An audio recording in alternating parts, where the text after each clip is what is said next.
What is this? What's going on?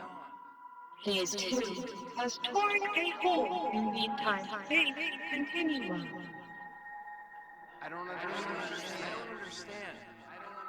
This was not, repeat not, my intention. Attempting to reverse progress. Please hold your molecules together. Engaging new protocols. I don't think I like this. This is no picnic for me either.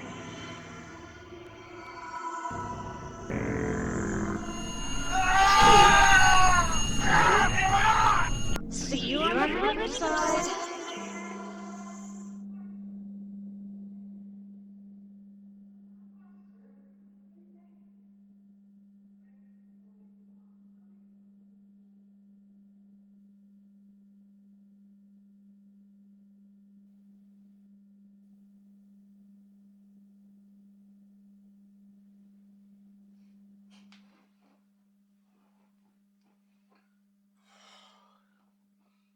Whoa.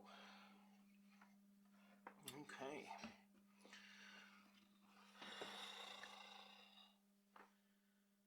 Sorry about that, guys. I don't know what that was. I fell asleep or something. Anyway, here's to 2021.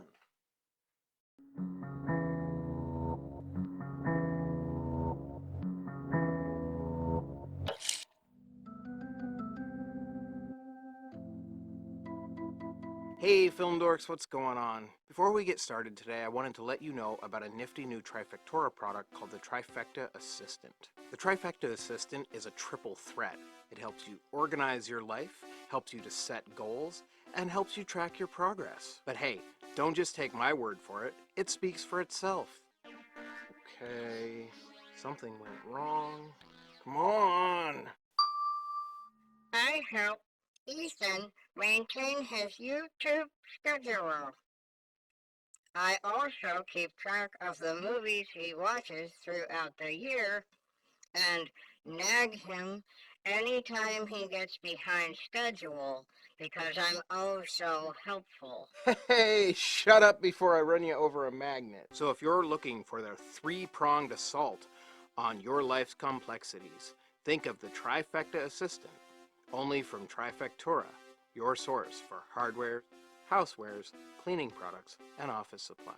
So here's the thing, guys. For the last month, I've been focusing on Woody Allen movies for my director's series. The original plan was to watch several films from the course of his career, culminating in watching and being able to review his latest movie that came out last year. What with COVID and employment shortages and all sorts of other fun problems, the Postal Service has been really slow these last few months. I only got about half of the movies I was supposed to watch before the end of the month came and I had to do a video. Instead, I wanted to take some time, just discuss something that I think you kind of have to discuss a little bit if you're talking about Woody Allen as a director.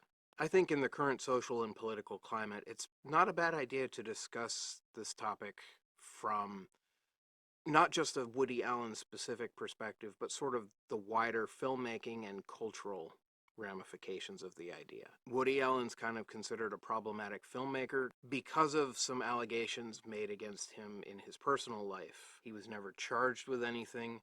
I'm not saying any of this to defend him, to take a stand on whether he did or didn't do what he's been accused of, but simply to say we don't actually know what the story is.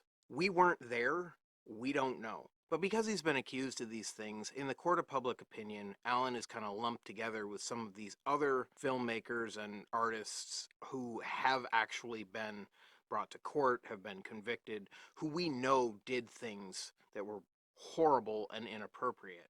And so, while I'm watching these Woody Allen movies throughout January, kind of in the back of my mind percolating, there's just this, so many sirens today. In the back of my head, there's just this constant chatter about the filmmakers and the artists and the creative people who turn out to be monsters. And what are we supposed to do with that? There's a tendency right now in the current culture of this person has done something wrong, so they should be canceled.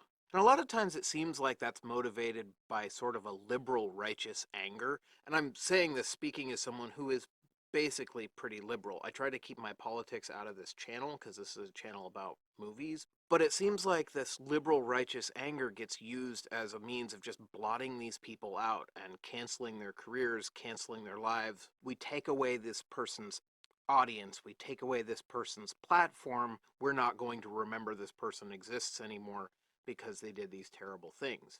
And I'm not entirely clear on how I feel about this because on the one hand, I'm I understand the need for people to face consequences for their actions. If they do terrible things, they need to face the consequences. But I also wonder how far is too far. We know Bill Cosby committed his crimes.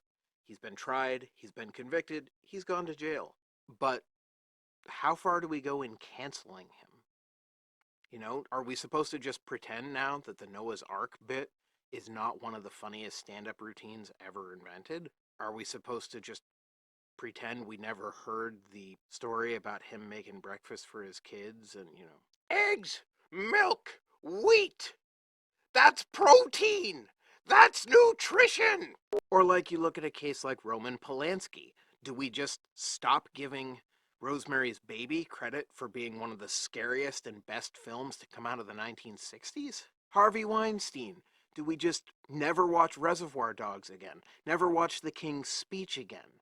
Are all of these pieces of art just automatically tainted by their association with the people who had creative input? Getting back to Woody Allen, I mean, there are some real brilliant moments here. You know I love Radio Days. I mean, I talked about it in my Best of the Year video last month. Manhattan Murder Mystery, as an homage to Hitchcock and Orson Welles, it's incredible. Take the money and run with it's just like throw everything, including the kitchen sink, and just see what'll stick. Just insanity. The surreal sequences in Annie Hall. Love and Death with its wheat, wheat, wheat, wheat, wheat.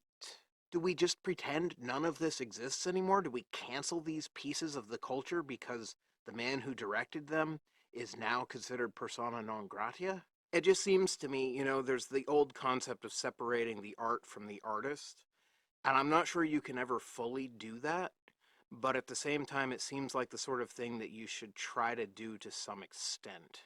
And what do we lose if we just reduce someone to their bad actions? For one thing, I think we lose a sense of their humanity and our shared humanity with them.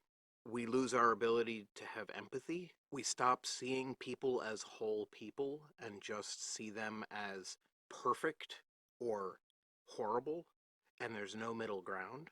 It produces a culture where the general consensus is you're never allowed to make mistakes and you're never allowed to grow as a person or to evolve. I mean, think of how many people have faced backlash in the last couple years for tweets that they posted in like 2008. Do you think it's possible that someone who's in their 40s now maybe has slightly different views on things?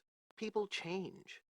And people should change. The people you should be worried about are the people that have not changed at all, have not learned, have not grown since they were teenagers. The other piece of it, too, is I think we lose a sense of what all of us are capable of, good and bad. I remember when I was in high school, this bookstore in, I want to say like Mississippi or Alabama or something, was producing their own edition of Huckleberry Finn, where they took out all the N-words, not all the N-words, you know what I mean, all the instances of that particular slur, and they also changed the word slave to the word servant. From the perspective of the bookstore owner slash publisher, this was supposed to be like fixing the mistakes of the past. But the reality is, if you go through and you change the word slave everywhere to the word servant, you're not fixing the problem, you're denying it ever happened. I think sometimes the knee-jerk reaction of let's just cancel this person or this thing or what have you is kind of doing that same thing. It's sort of like, let's just push it away as hard as possible so that we don't have to deal with somebody who's maybe a brilliant actor and then gets caught doing something horrible to another person, or if someone's a director who we find out later used their position of power to commit acts of sexual violence or whatever it is. Like, it's easier in some ways to just shove that person into a closet and forget that they exist. And again, I'm not saying that there shouldn't be consequences when people are shitty, but there has to be a point where we say, is this actually consequences for their behavior, or is this just making it so we don't have to deal with the realities of their behavior? I think there's a danger of taking the cancel culture thing too far, and if we do that, the culture at large suffers for it. But what the hell do I know? I'm just some guy in a homemade sound booth talking to himself.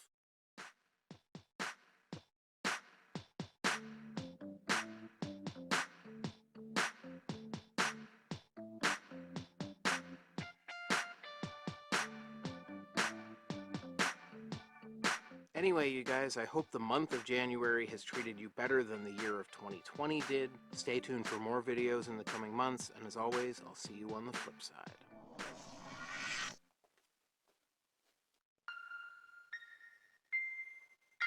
If you ever try to pass off your voice as me again, I will fucking end you.